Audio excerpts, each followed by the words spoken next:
So just for some of you who don't know, we will have a guided meditation, and then you're welcome to raise your hand for whatever questions you may have, and we will unmute you.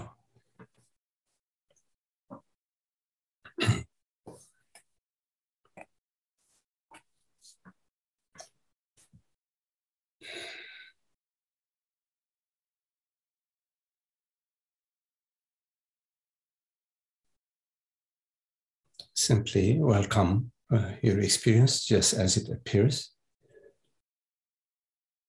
Be comfortable. You don't need to do anything.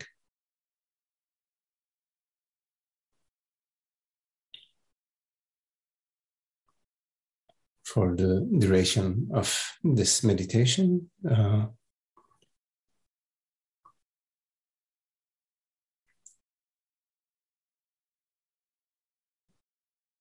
simply rest. Rest as presence.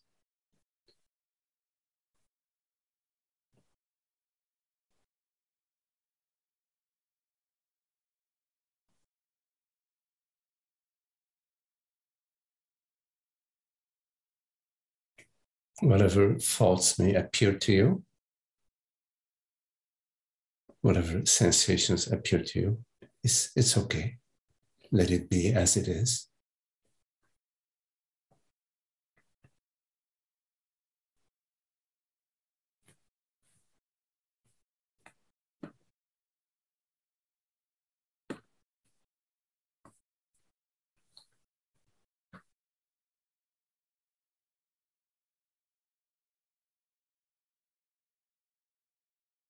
We are not trying to improve anything. We're not trying to reach a state.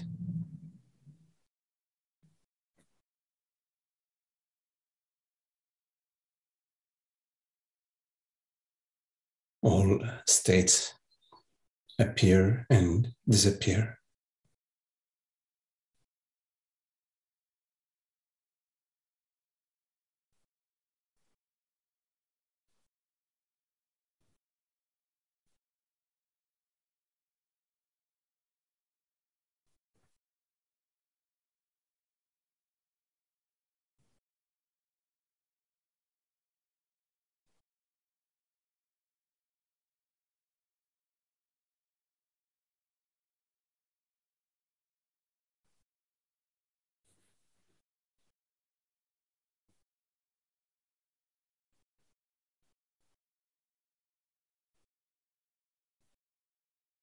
Notice that there is no effort which is required to simply be.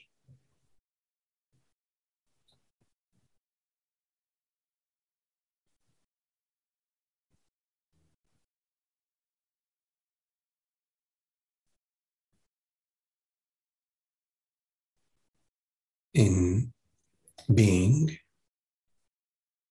there is no one who is doing anything.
We often define ourselves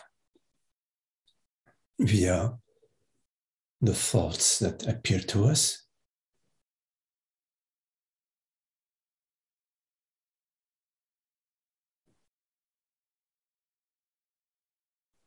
But a thought which appears to you doesn't know anything about you.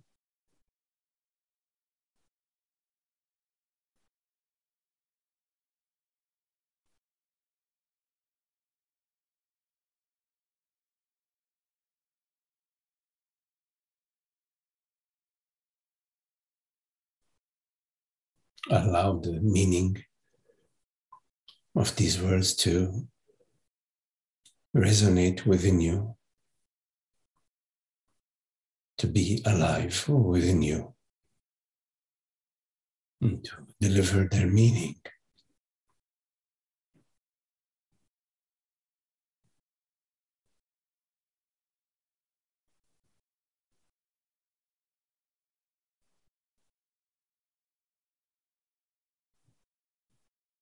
Irrespective of whatever thought may appear to you, you are.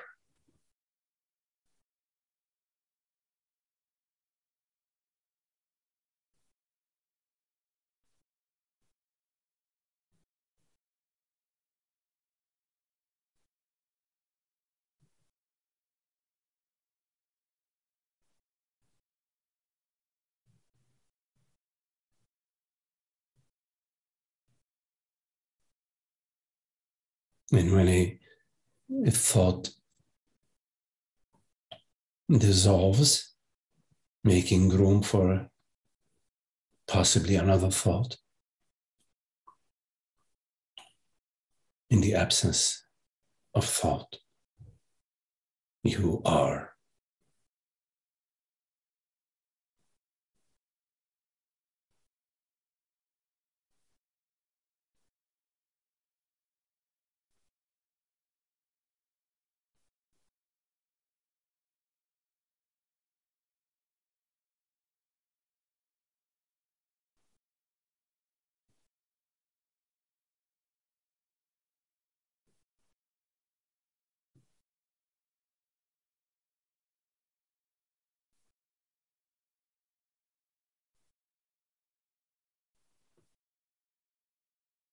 Presence knows itself.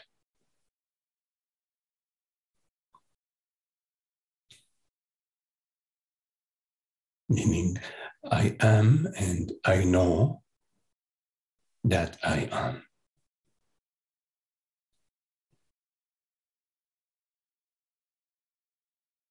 We all share that same knowing, that same being.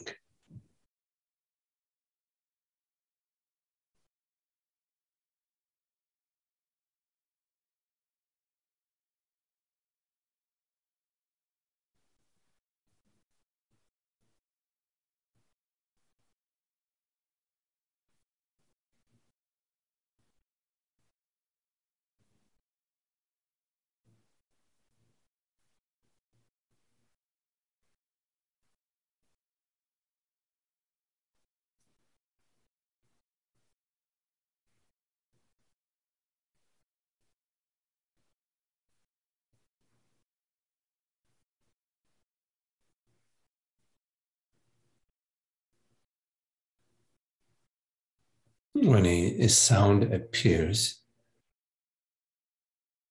nothing happens to you.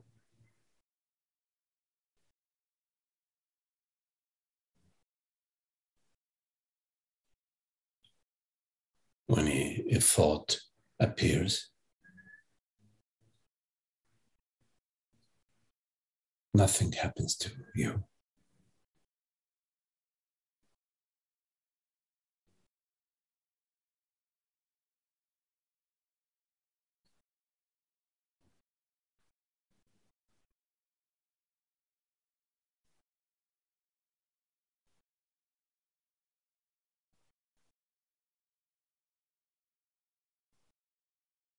But this you, that which hears these words right now,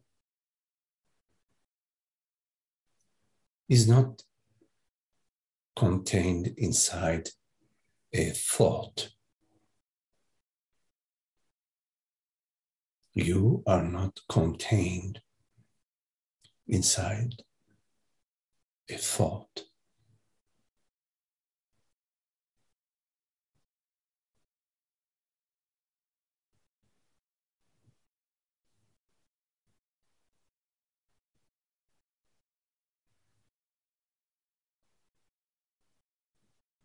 A thought appears to you.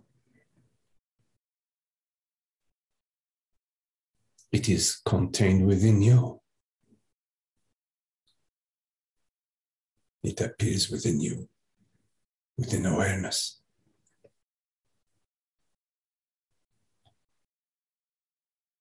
You do not appear.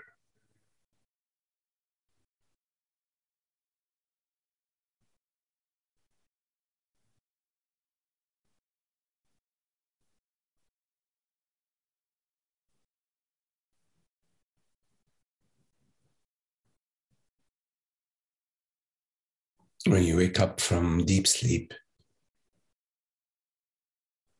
the body appears.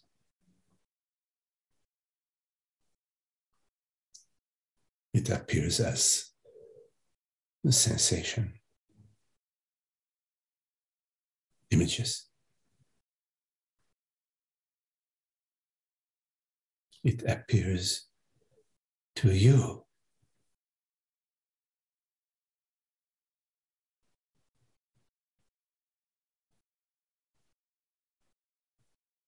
Sensations appear within awareness.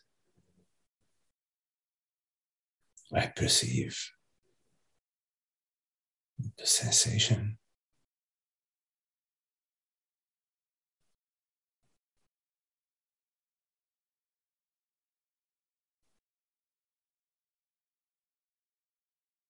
But I am not defined by the sensation.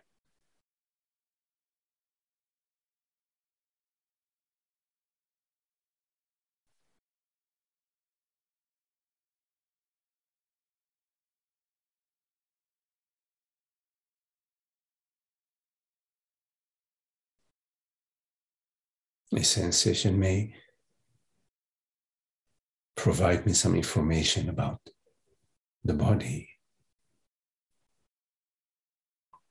the sensation of hunger,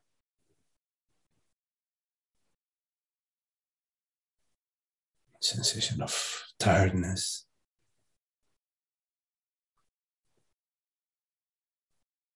appears to me and provides me some information about the body.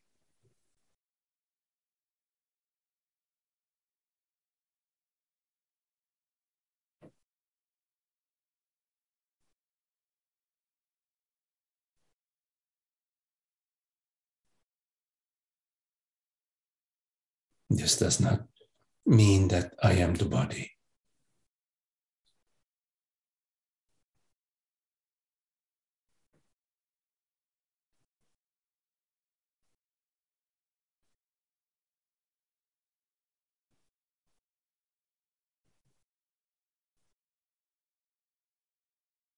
I am the reality that perceives, that is.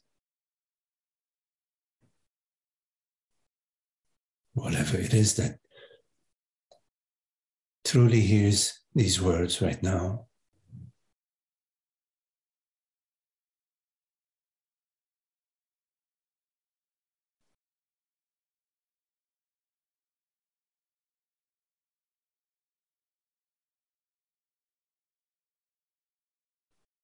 I do not depend on hearing these words in order to know that I am.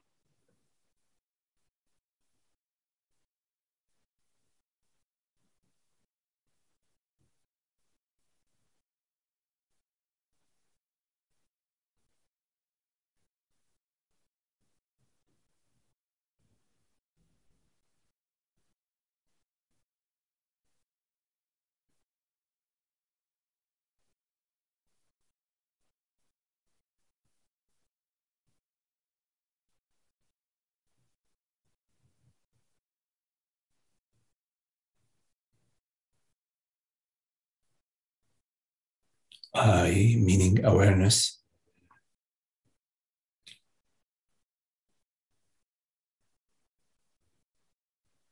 is non-phenomenal. It is not an object.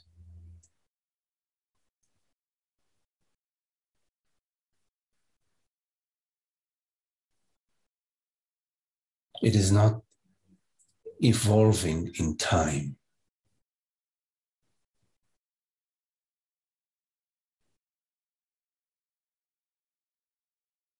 That which hears these words is not evolving in time.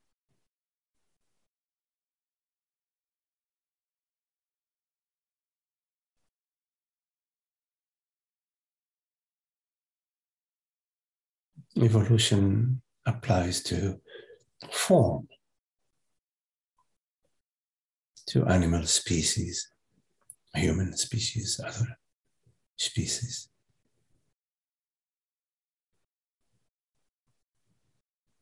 Evolution does not apply to reality.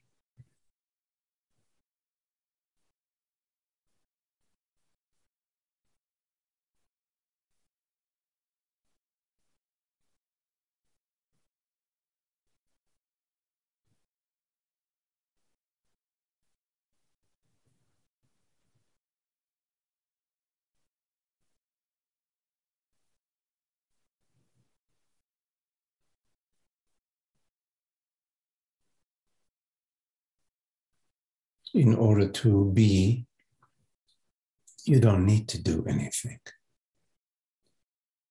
You don't need to imagine yourself a man, a woman, a person.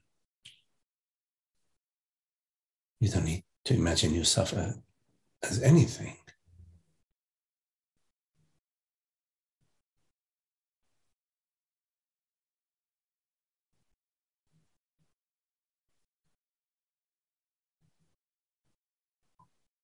In any way you imagine yourself is a sort of limitation.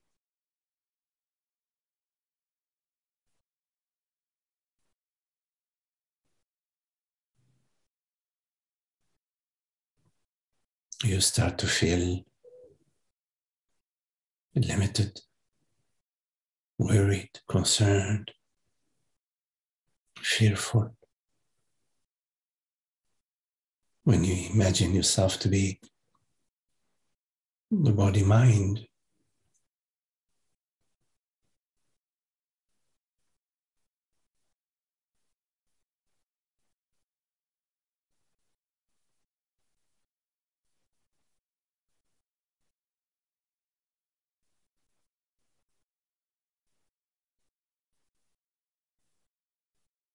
that which you are precedes imagination.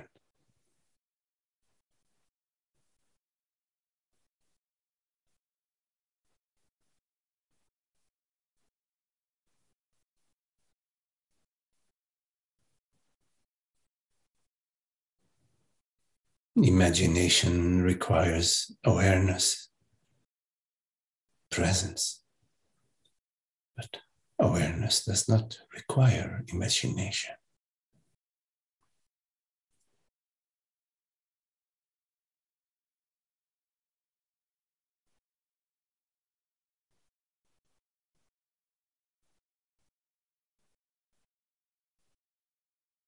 Know yourself as that which precedes imagination,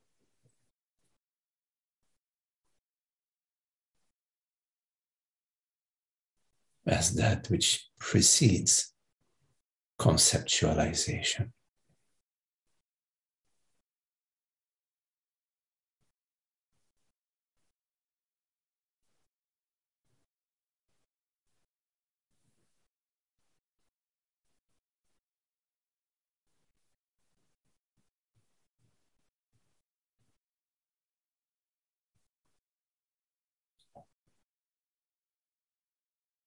When you project an image of yourself, you are conceptualizing, imagining yourself as an image.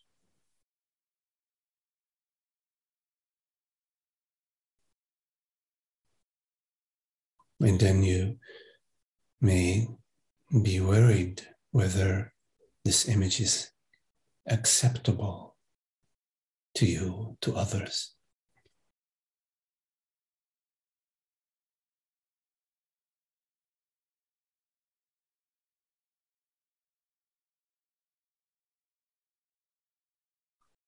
You may feel incomplete, unhappy as an image.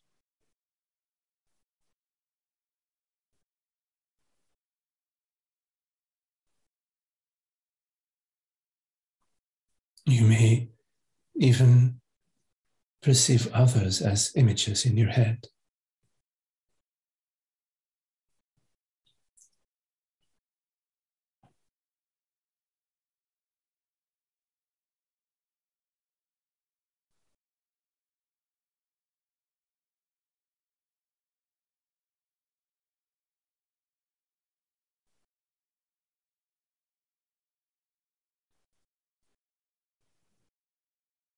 You may get depressed about your image.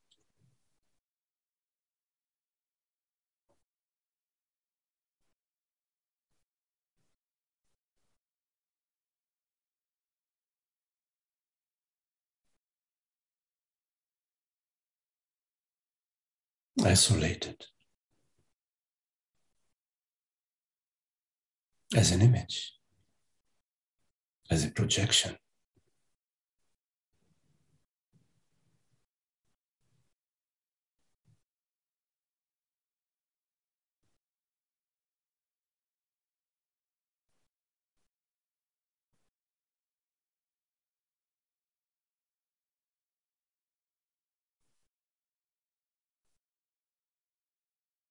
Sometimes there may be a subtle image of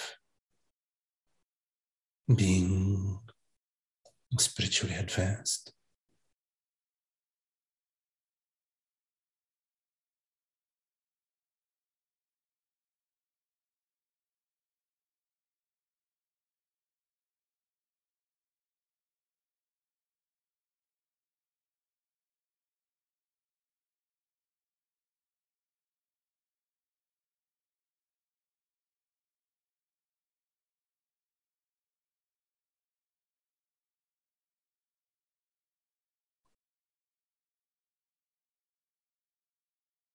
Oftentimes we don't like to see or be in touch with the images we have of ourselves and others.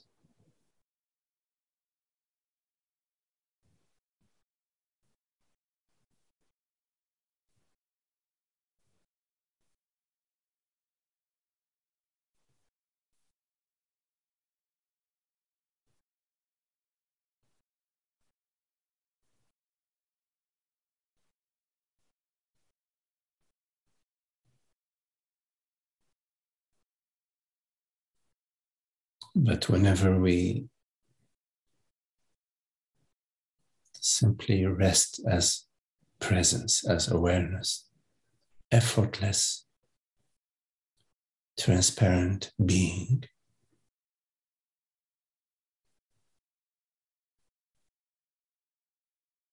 there are no images, no projections.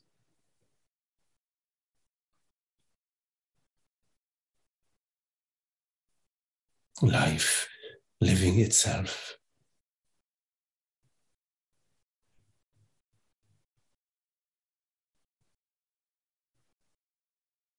While I know myself as being, not a personal being,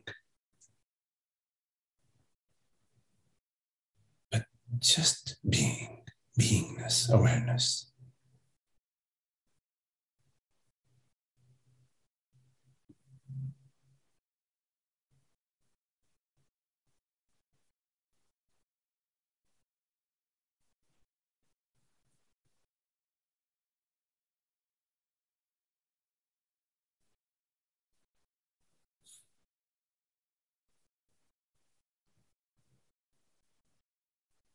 This one ocean, the ocean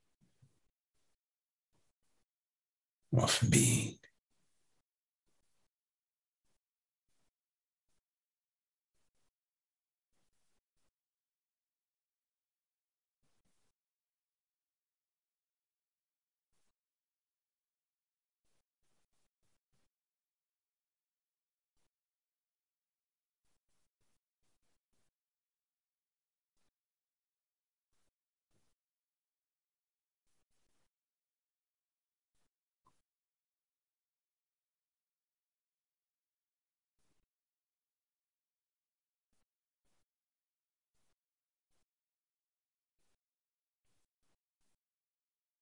And the world, the body, the mind, our experience is just a movement of the ocean within itself.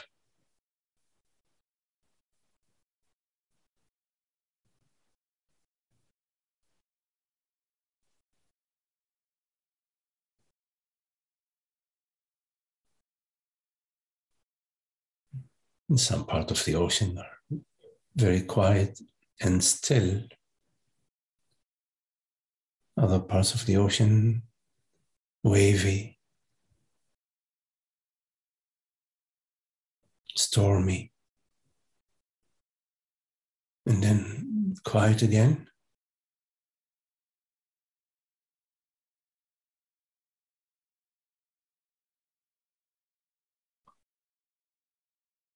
And as the ocean, I am all of it.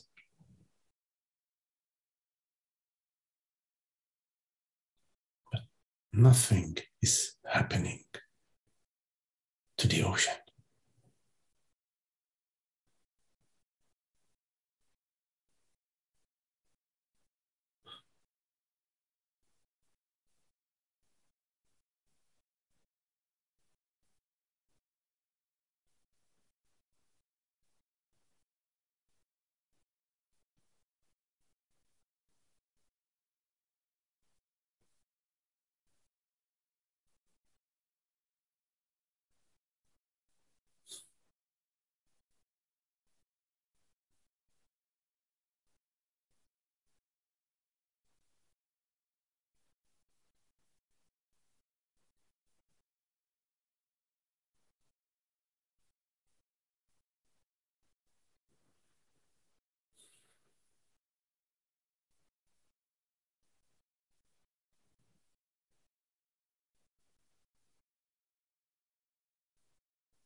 Okay, so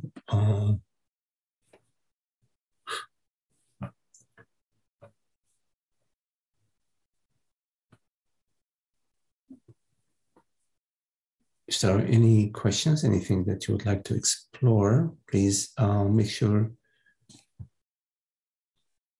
that you raise your hand, or welcome to also turn on your video. So any questions?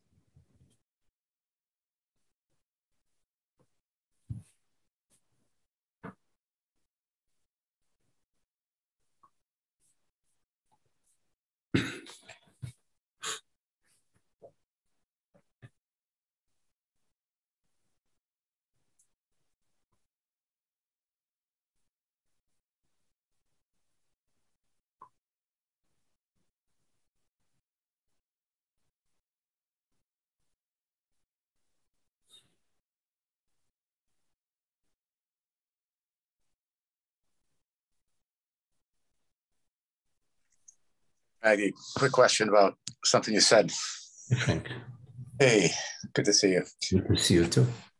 So think about the image. That's a big one for me. I've always wondered, and I can see how my image is changing. Like I don't even think I have much of an image as far as, because I'm starting to identify myself less and less. Although I have these little things that come up every once in a while, I'm not identifying myself as much as a body mind. But I notice the mind wants to find an image to hang on to like some kind of image. So it starts thinking like, air, wind. Sometimes I heard one day that somebody said, spirit is like air, or like wind. So I'm thinking about consciousness. So what does consciousness look like? Of course, we know consciousness doesn't look like anything. So what do you say about that, about identity and image? Yeah. Although we don't need an image, like right now we have a conversation, it's beautiful. I don't have an image of you, you don't have an image of me, I don't have an image of myself. Although life can unfold sweetly without image, if you do feel the need that as a transition between the image of me as a solid person, some other image that's sort of closer, or maybe a stepstone towards, you could use the image of you as space, not you as a physical form or some sort of mass or tissue, just as space. So you are the space as an image, as an image. What's really nice about the image of space is that you really cannot actually visualize, visualize space in any, but it's a one direction to go. And if that doesn't work for you, if it's too dry, you can use the image of love, sort of that you are the love. You are love. Maybe that may have more feel to it, for you, rather than the seemingly dry image of space. So, but again, you can notice, for example, that most often in your interactions in your life, you don't need an image. So, if you're, for example, a teacher, you have to have a certain image vis-a-vis the students, more or less. If you're a judge, you have to have an image for a certain functional purpose. But most of the time, you don't need an image. Anyways, see if any of these, if the image of space or love resonates for you. Yeah, thanks. I actually have been doing that, thinking of myself as space, or I know it's dimensionless. So space has dimension, right. But yes. But whatever, because it seems like the mind really wants to have something, needs something to hang on to. You want. Yeah. And so, the thing about space too is there is no location, or its location is everywhere. It doesn't have a particular border. It isn't like space starts here or ends there. So there are certain qualities to the metaphor or to the image of space that. But yes, the habitual mind, which we've been so used to perceive ourselves as this man, this woman, this body, this mother, this father, this person, this character, this personality, all that is rigid and is limiting, and it separates, me from you. While and we also feel local. We feel like, okay, I'm here. I'm sort of, I am this body inside this room, or I am inside the body, and the body's inside the room. So it's like those Russian, the dolls, like I'm like this teeny tiny doll inside a whole series of encasements. But that's not our experience. Our experience right now in this moment is just an open field of being. What do you think of this? Like, I'm at the point now where I don't know if I can say I'm absolutely certain, but I think I am, that there's no, the brain, what we call the brain, what we call the mind. We always, somehow we think it's the brain. People, 95% of the world thinks the mind is in the brain. I can't see that as being true anymore. Mm-hmm. Mm-hmm. So, like yesterday I was on the train and I was looking at all these people and they're all like on their phones and everything. And I'm thinking to myself, there's no mind in that brain, but somehow people are acting and thinking and taking information in from these mechanisms out of these phones. Yes. And so what I'm trying to say here is, like, I can see what I'm not at this point. I can see that I don't have a mind coming out of my brain, at least as far as I understand it, but I don't know what it is that I actually am as far as, yes. So I start thinking of myself as like the air, like the space or dimensionless love, like you said. Sometimes I think about that. So, but I'm sort of like in the middle ground somewhere. Yes, you know, the body, there are certain functions to the body. I mean, the brain has certain functions of integrating, comparing, visualizing. So there are phenomenal functions of the body mind that we are all aware of. Like the senses are active right now, for example, for perceiving, hearing. And these are functions of the body. So there are, and there is an evolution for at the body level. 200 years ago, you give somebody an iPhone, they wouldn't know what you're talking about. Really, they'll think that you dropped from the moon. And now there is an evolution, but this evolution is not the evolution of consciousness. It's not the evolution of I. It is an evolution or a dynamic of the body mind.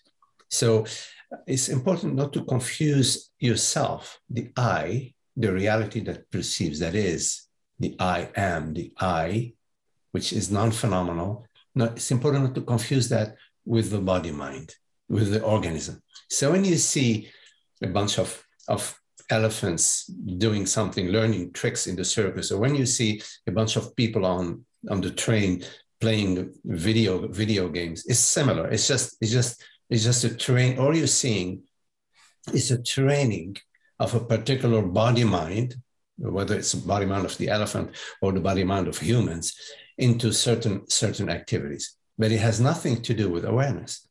Awareness is not being trained to become more aware. Whether a fly appears to you, bzzz, you're aware of the fly, or if a huge lion appears to you, it's the same awareness. Awareness isn't getting bigger, smaller, improving, receding.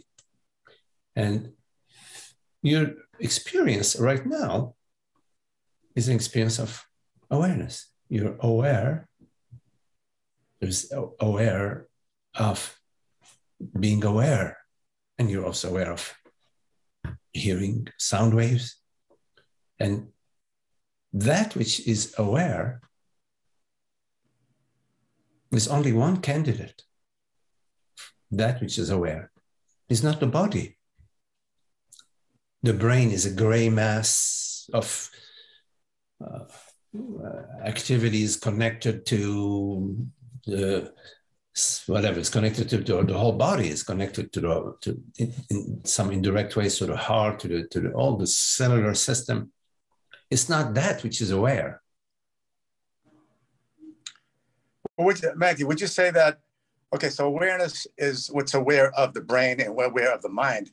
Yes. But do you think is there we know that if you damage the brain, you also damage cognitive function. Yes. So yes. There's a correlation. I'm not sure if there's a cause and effect, but there's a correlation there.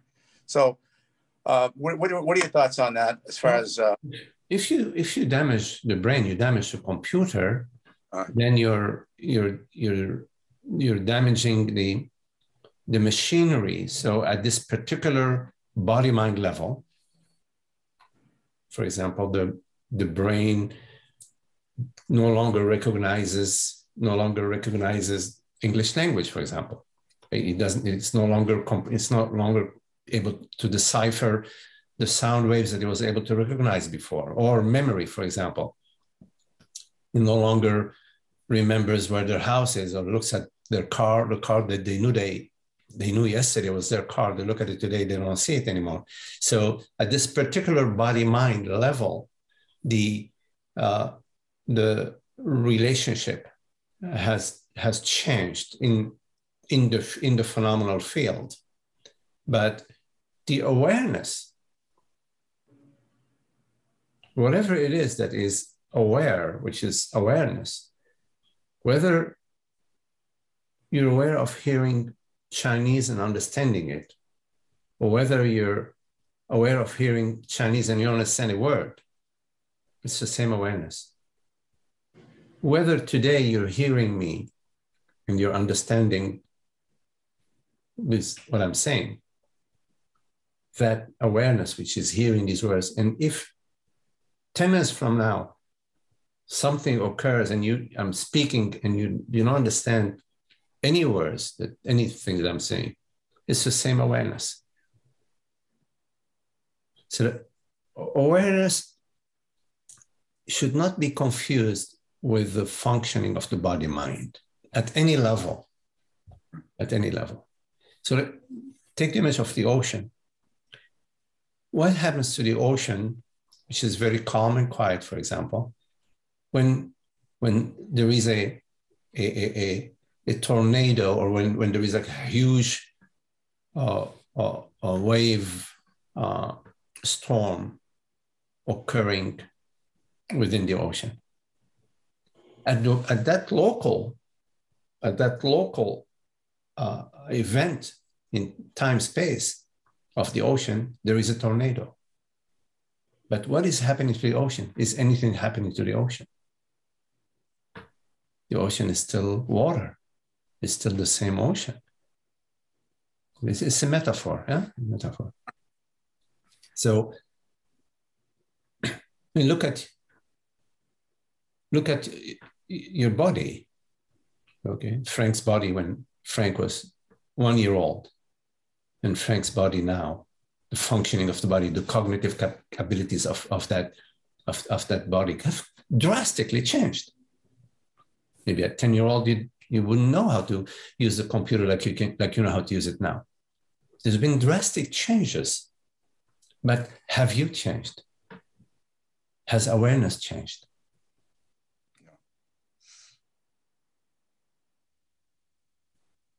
No. I do have that sense of like, but I'm just the same, exact same.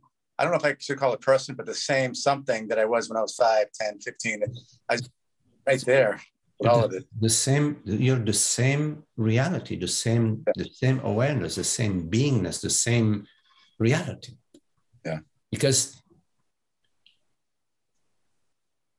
if you don't consider reality, your reality and the reality of your experience right now, if we don't consider what is the reality of our experience, what do we remain with? What is left? If we don't consider reality, then we're considering ideas, thoughts, beliefs, non-reality. So either we're interested in reality and we're looking at what is my reality? What is the reality of my experience? Or we are looking at la la land, right? This is why I always try to bring the conversation to what is it that is real? Because that which is real is that which we're interested in. We're not interested in, voodoo stuff. We're interested in reality. And we're not interested in reality. What's going to be reality? What's reality tomorrow? Or what is reality yesterday? Because the reality has to be right here, right now. Right? So when we look at our experience right here, right now, we say, what the heck is real right here, right now? The content of our mind could be a hallucinogenic experience. We could right now be having a hallucinogenic experience. It's possible. But although we may be having a hallucinogenic experience, there is a reality that is unchanged, that is there. There is a reality to the hallucinogenic experience. What is this reality? It must be right here, right now, present right here, right now. And when you look at this question, you will find that the only thing in your experience that does not change is awareness. So once you get to that point, then my question would be, why do we go back to considering I am a man, I'm a woman, I'm this, I am that? Why if we have come upon, once we have come upon that, okay, reality, meaning my reality, and the reality, and the one reality, the reality of the world, there's only one reality. Once we come upon that, why do we leave it? Why do we go back to me, the daughter, the son? Why do we? That's the body. That's an appearance. You follow what I'm saying? You think it has to do with, because I ask myself that question a lot, because sometimes I have this fear of going all out and just being all consciousness, because there's something about losing. You feel like you're going to lose pleasure in the body and things like this. At least that's my experience. Yeah. I think that's a lot of it with other people too, isn't it? But it's exactly the opposite. When we are free from the sense of limitation of being a mortal body-mind, we're free from a lot of concerns and worries and the sense of lack and the fears. And then you can enjoy, you can enjoy life more, right? What do you think? Do you think you can enjoy life more if you are fearful, or you can enjoy life more when you are feeling free? Freedom, feeling free. Already, yeah. Yes. So this, but I know what you're saying. This impression, oh my God, what am I going to be? What's going to happen to me? I'm going to lose everything. It's just a bullshit thing. There's a sense of bored, like afraid of being bored, and like losing all just the fun of having a body and feeling sensations and all that stuff and pleasure, body and stuff like that. I think that's it's quite the opposite. It's quite the opposite, because when we are no longer experiencing ourselves as a limited person, when we're no longer believing that we're limited, everything is open to us. Life is open to us. We become interested. Maybe we like to become a swimmer. We like to learn how to dance, or we become less contracted, less. What about like sexual activity and stuff? Does that go away with the more you get into No, it's the opposite. What goes away is all these worries and concern about, oh, am I doing good? Am I doing it? Am I doing good? I mean, for I don't know, for men, for women, how it is, it's different, but it's the opposite. The celebration, sex is a celebration of our love and our oneness and our connection. It's part of the most normal, natural thing for us to copulate, to enjoy being together, to have fun together, to express our love for each other, to express our tenderness for each other. No, So it sounds like the difference is that you go from the feeling of lack. A lot of people have sex because they feel like they lack something, right? Whereas then you go into you're doing it for like a celebration of union with other people. Absolutely. That's a big difference. When you are in celebratory mode, in the love making, in sexual interaction, when you're in the love mode, you're in the love. And there is nothing better than sex with love. Mm-hmm. Sex without love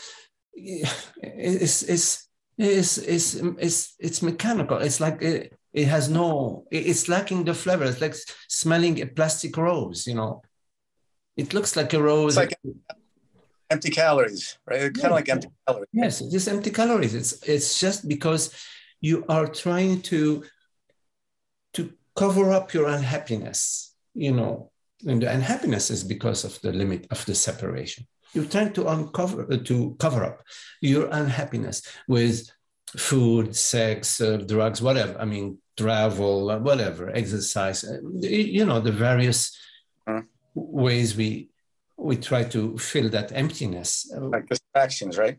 And it doesn't work. It doesn't provide you the goods. You have you become addicted to, I got to repeat it and repeat it and repeat it. And I got more of it. I need to have more of it. You need to raise the bar. You're always chasing the pleasure. It's like the hit, like any kind of hit. Yes. Yeah. I was going to ask you one more thing, Maggie, then I'm going to let other people talk. But I heard I found this really interesting. Elon Musk, I'm sure you know who Elon Musk is. I find him a very interesting person. He is, obviously. In fact, I was driving down here to New York, and there's already he has all these these things where you can hook up your car to charge. Yes. So this guy, he's managed to get these things everywhere, like 95 up and down 95. So, but the other day he said something. So this is a brilliant guy. But the other day he was interviewed, and he said that he wants to one of his missions is to get people on other planets because he wants to introduce consciousness and make sure that he spreads out consciousness throughout the universe. And I thought isn't consciousness everywhere already? He's mixing the human tribe with consciousness. He's assuming that consciousness depends on the body minds. No. Right. Consciousness doesn't arise from a body mind. This is just a belief system. I'm sorry, because everything is already in. Without consciousness, there'd be no other planets or anything. They wouldn't even be there, right? Yes, nothing. But he's trying. Yeah. He wants to spread it around. Yes, it's a confusion. We under the belief that consciousness arises out of the mind, out of the brain, out of the mind. Yeah. Under that belief, we believe that we're spreading consciousness by spreading the human experience. In fact, the mind, what is the mind? In our experience, the mind is thoughts, memories, images, and in a more broader sense, the mind is our perceptual field. Everything we experience, everything we feel, everything we imagine. So that's the mind. All of that, the mind appears to us, meaning thoughts appears to you, memories appears to you, feelings, emotions appear to you. So the mind appears to what? To awareness. What is a thought or a memory or a feeling without awareness? It wouldn't exist. Right? So we confuse, we say, okay, awareness arises from the mind. But in fact, a thought cannot exist without awareness. A thought does not create awareness, does not give rise to awareness. A thought requires awareness. It's nothing else but a movement of awareness, because it's always awareness. Our experience is always awareness. Made up awareness, right? Because there's only one substance. Yes, right? One reality. Is one reality, right? I mean, right, one reality, and the reality does not change over time and space. It is. I just thought, because this guy's so brilliant, but I was like, and he doesn't see the big picture. Hey, he is where he is. I mean, I can't blame him. But we can be brilliant in certain venues. I mean, look at some great painters, or Rothko, or look at Beethoven. They can be brilliant, but this doesn't mean that they are wise. They're brilliant. Wisdom is a different thing. They're operating from a physical model, basically, right? I'm sorry. They're operating from a physical model. Yes, absolutely. The physical model is very simple. It says that consciousness arises out of matter or out of mind, either way. Okay, great. Oh, this is great. Great conversation. Okay. All right, Frank. Yeah, nice talking to you. Okay. Let me see. I think, Judy, did you? Oh, let me see. You are muted. Let me see. Let me see how to do that.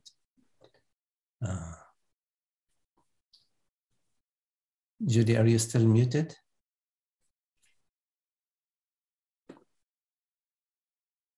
I can't hear you, Judy. Let me see. Holger, can you help out with that? Or?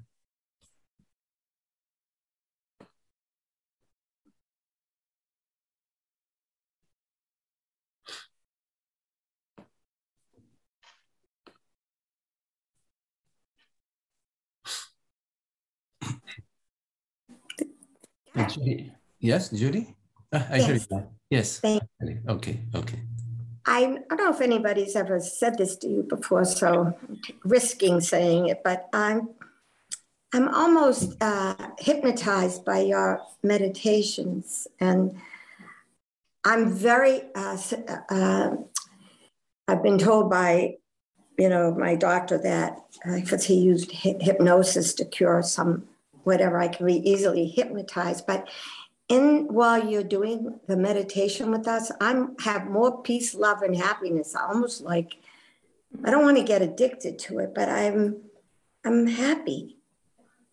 That's not hypnosis. You're not hypnotizing me, are you? It's a good thing to be happy, and it's a good thing to be addicted to happiness, because happiness is not an object. You see, happiness is how our heart, how our being, expresses itself, or so.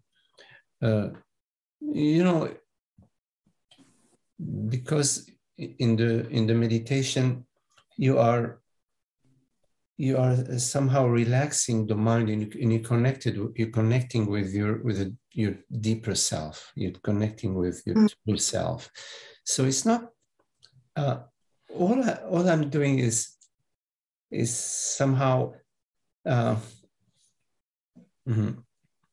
it's inviting you, and I can only invite you because you are on board. And so because you are on board, I'm just inviting you to yourself. I mean, I'm not doing anything. I'm not bringing anything new, just inviting you to yourself. And because you are accepting the invitation, you are going there. I am hypnotizing you. You are saying yes, and you are going to your true being, which is always there. It's always there, veiled by the images and the thoughts about me yesterday, tomorrow, etc. I understand, and veiled by activities. I understand. But although our true nature, the peace, the freedom, the joy, the beauty of our true nature is veiled, it's still there. It is there.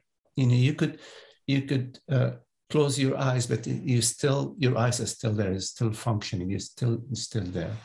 So the meditation is your yesness. It's your yesness. When you say yes to your true being, to your true self, what I'm doing is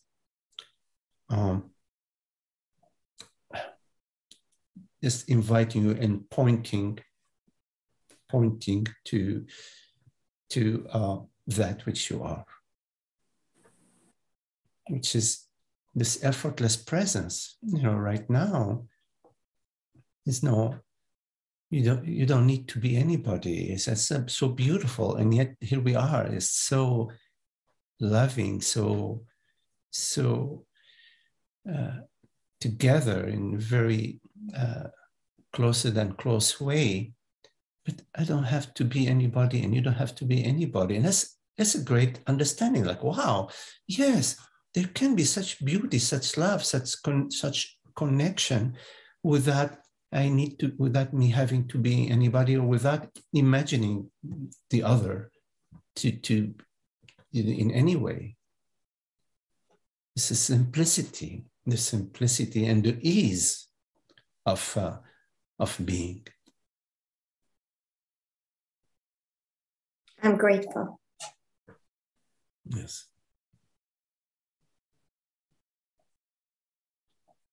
And so these meetings are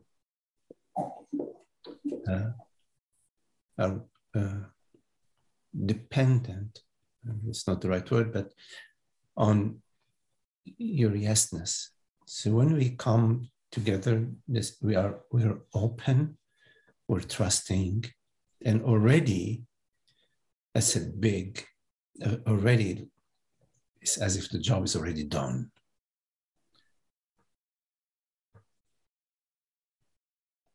There is a relaxation, a trust, a listening. And we don't, sometimes we want to try to get something, or remember something, or get out with something. But here is different. It's not about getting something, because you already are that which you are. Mm-hmm. It's more about an understanding, and maybe a sort of a shedding your images and your ideas about yourself. Yes. Yes. And then you become familiar with this natural nakedness, this natural openness, the natural vulnerability, where nothing is at stake, nothing is truly happening to your being.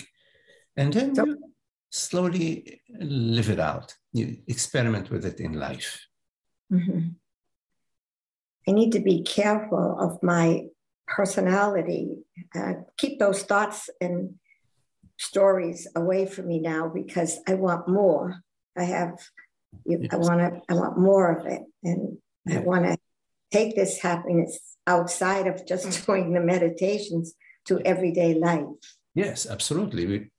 It's what's the point of we meet, a few hours a week, and the rest of your life is chaos. Right. Slowly, this understanding and this peace of being starts to, you become drawn to live it. You become drawn to experimenting with living it, and it shares itself. You're not trying to share it; it just shares itself. But first, you live it. You tiptoe your way into mm-hmm. into life as presence. One reality, as one reality, and wanting truth and wanting the understanding is a desire in the right direction. It is not a personal desire about my own personal gain. It is a desire towards truth, towards God, towards reality, towards love, towards beauty, towards the universal qualities.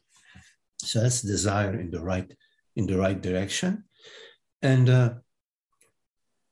your understanding permeates itself into your life. Mm-hmm. It's like the perfume of the rose, it starts to slowly fill the room, you see? So as an image, as a metaphor. Mm-hmm. And how you participate is whenever you notice yourself going back to the old model. Me, my worries, my concerns, my fears, what do they think of me? Whenever you notice that, you don't proceed, you stop. You don't take the next step in the wrong direction. It's an exploration, and it's fun. We like to explore. We are little children at heart. Magdi, my family is experiencing me differently. To Frank's point, it's improved every quality of my life, both, and I mean every quality. So yes. I was a very high energy, anxiety, a doing person, and now this calmness. Everybody's more comfortable around me. Nice. And yes. feels like something's happening in a positive way. Yeah. Initially, you may find some people get a little maybe threatened. It could be, it could be. But it's okay, because in a way, sometimes we say ignorance loves company, sometimes people feel more comfortable in the noise. It's all make noise, and we're comfortable in the noise, trying to fill the emptiness.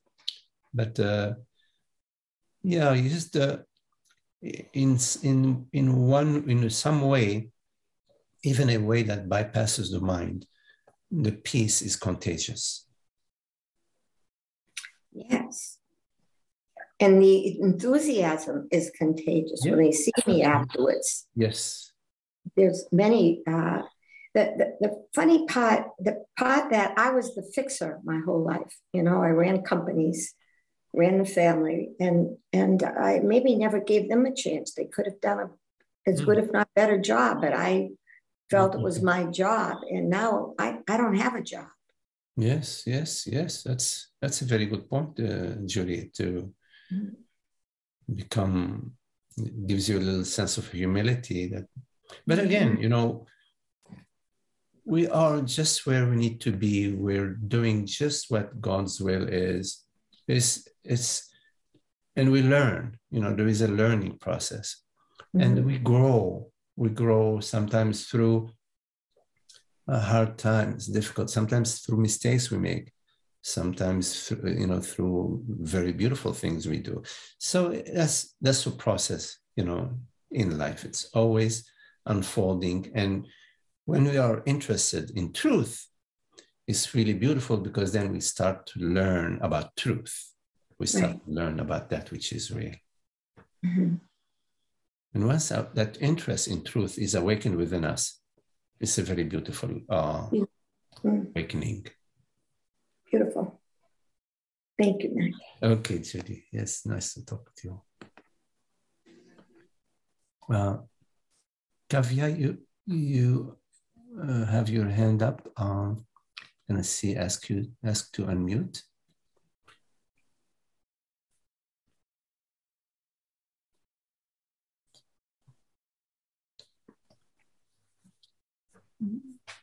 Kavya, if you can hear me, you can unmute yourself, I think, no? Or yes, you have. Did you say Kavya? Is it Kavya? Yes. Oh, yes, I did. Thank you. Yes, hello. It's lovely to be here. Yes. Holger shared with me, so I'm happy to be here. And when I think about consciousness, there's nowhere consciousness is not. Consciousness, I just have to be involved. I won't say much, but I just really am understanding that the original programming was done, and I took myself to be that forever. And I wish the world knew that the original consciousness doesn't make truth. So having said that, consciousness it's like the sun. The sun, the moon of itself does not have light, but the sun lends consciousness to the moon. Yes. So even my little dog is conscious in a dog's body. And when I look at the world, and I now am grounded or grounding myself in being and letting go of programmed, debilitating programming, and being, connecting with the oneness that is in and throughout everything. And I have orchids, and I look at my orchids, and when they're in the light, when they're in the dark, they move to the light. They move because they too are conscious and aware that they're in the dark and they need the light. And so when you look at soil organisms, when you look at COVID too is conscious, it's aware of the danger, and it's mutating into a different form. So when you look at the root systems of a plant, they're communicating with other plants. So it's a miracle that now that only recently have I really understood that whenever past pain arises, I can accept it, watch it, and sit back in being, and it too shall pass. Yes, yes, yes, yes. Right. You know, the thing that to understand, which is actually our experience, not so much our thoughts, but our experience is experience of consciousness. This is the where the rubber hits the road. We are I is consciousness, conscious that it's conscious, and the world appears to I. It appears to consciousness. It is, one could say, a form that consciousness takes in this moment, but you know, it's not really a form. It's like how consciousness is choosing to appear to itself in this moment, because our experience is that of consciousness, only one reality, which is the reality of consciousness. From that understanding, then everything that we perceive, because there is perception, is nothing else but consciousness itself appearing to whom?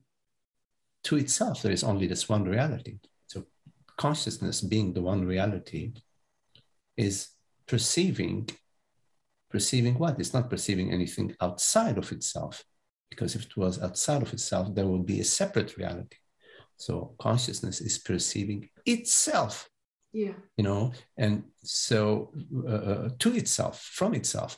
Now you could say, well, what is creating this perception? Sometimes there is this question: what is creating the shape of the dog, the mountains, the moon, the sunshine?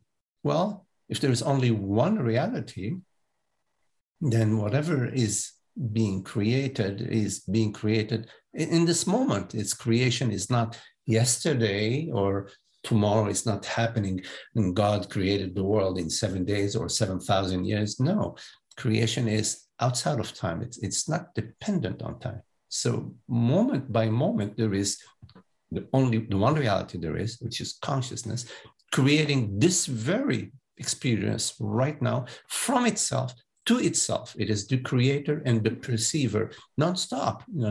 And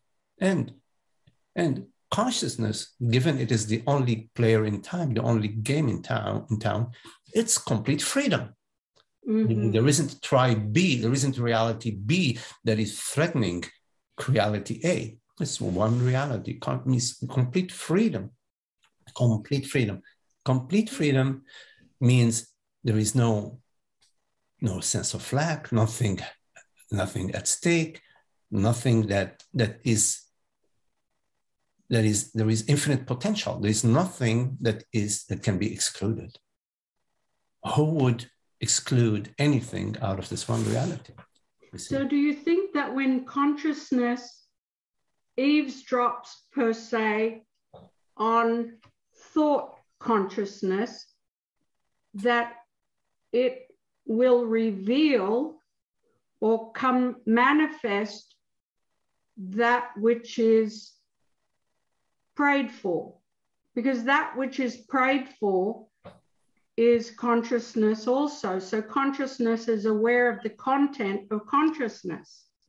Yes, but you see, consciousness, if it's praying for anything, it is playing the game of praying, because consciousness, being the one reality in town, is missing nothing. It's not praying, in fact, for anything. It can play the game of praying. It can play the game of, well, oh, gee, I'm missing ... I'm missing a good relationship, I'm missing this and that, okay, and I pray to get it, soon or so it's important to understand that according to our experience, based on our experiences, only one reality, which is the reality of awareness, consciousness. And so if there is any praying that's being done, consciousness, I'm praying for something that I wouldn't pray for something that I have. I would be praying for something that I don't have, right? So therefore, I am playing the game that I don't have something, and I'm praying for it, because as the one reality, one only reality, what is missing? Yeah. So True. in order to pray for something that I don't have, I have to first play the game, because the reality is I'm not missing anything. But I'm going to play the game of I'm missing something, and I'm going to play the game of praying for it. And I'm going to play the game of getting it, or the game of, oh my God, I didn't get it. I'm heartbroken. You know how kids, we play, what is it, hide and seek? You know, we are not blind, you know, but we play the game of hide and seek like we don't know. We create the game. And so that's important to understand, not to confuse. From once consciousness downloads the game of I don't know what I am, or I'm missing love, I'm missing relationship, I'm missing. Once it downloads this game, then there is, from the perspective of the game, you are now a character that is missing and hoping for a good relationship, for example. But your reality is not the character. Your reality is consciousness. Already whole. Is consciousness. You're already whole. You're already whole. So what you imagine yourself to be, you imagine yourself to be somebody missing this or lacking that, or having this or not having that. That is a mind aspect that consciousness is creating to play the game of minding, you see. Yeah. So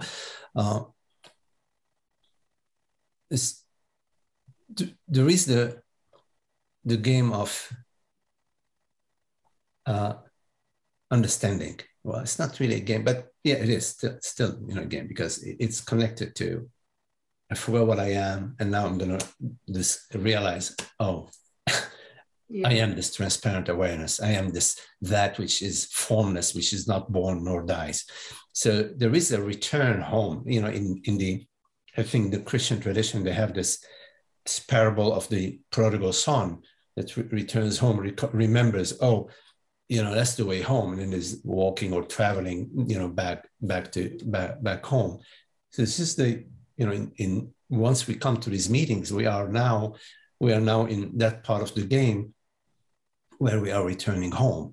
But the return home is very interesting, because here we teach the direct path. It's not like, okay, your way home, oh, you go through Atlanta, and then after Atlanta, stop by in Salt Lake City. No, that's not. We say your way home is, boom, go straight to the ocean. You see this, from this point to this point, here is a straight line, go straight to the ocean, which is the direct path. So in the direct path, we are basically sharing that I is the reality right here, right now. The reality that perceives this perception is not a female reality or a male reality. That which perceives, that which is, that which knows I am, is not a woman or a man. It is awareness itself. I, awareness, know I am. In this moment, I am, and I know I am. It is the I awareness, I presence, I reality, which knows itself.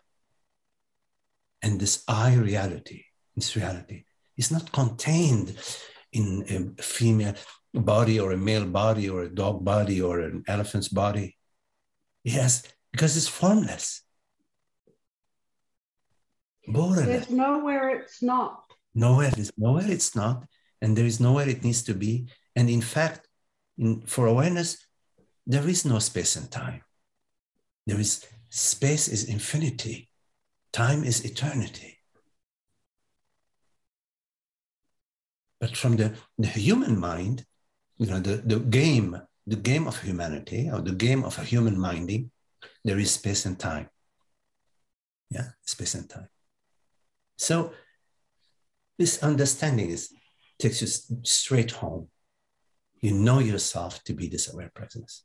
And then the consciousness is still playing this dream, is still playing this game of, hello Kaifa, hello Kafia, is playing this.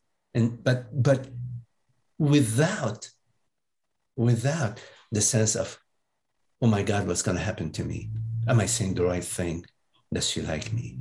Am I getting somewhere? Am I improving spiritually? Am I without that?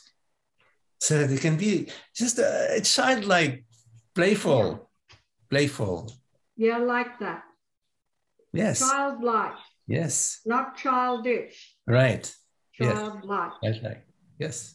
Thank you. Okay. Thank you. Namaste. Thank you. Namaste to you.